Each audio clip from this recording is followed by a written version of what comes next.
عمرك سألت نفسك عن كل اللي اتعلمناه عن الفراعنة صح ولا لأ؟ عن الأهرامات والطوابيت وقصص الملوك وكتير منها ممكن يكون مش الحقيقة كاملة. مثلا كتير من التماثيل والرسومات اللي بنشوفها على جدران المعابد مش دايما بتورينا الواقع. بعض الصور بس اللي كانت معمولة عشان تبين الفراعنة أقوى وأعظم من الحقيقة، وبعض الأحداث اتشالت من السجلات الرسمية. الأهرامات نفسها في كتير من النظريات اللي بتقول إن ترتيبها وتفصيلها مش بس دفن الملوك، لكن كمان كانت وسيلة للسيطرة على الناس أو لتوثيق علوم ومعرفة معينة مش معروفة أوي لحد دلوقتي. مش بس كده، كمان الفراعنة كانوا بيكتبوا في الهيروغليفية نصوص عن إنجازاتهم وأعمالهم، لكن النصوص اللي اختفت أو اتشالت كانت ممكن تغير الصورة بالكامل عن تاريخهم. وفي حضارات تانية زي الرومان أو اليونان القديم في كتب ضاعت أو اتدمرت عن عمد، وده بيخلي أي تاريخ رسمي غير اللي وصلنا له مش كامل.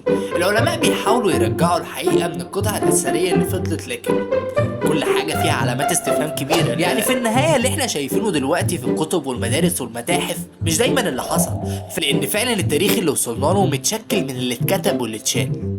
ومن المهم دايما نسأل ونبحث عشان نفهم الصورة تطلع كاملة. وبس كده، يا ريت لو عجبك الفيديو تعمل لايك للفيديو وسبسكرايب للقناة وتفعل الجرس.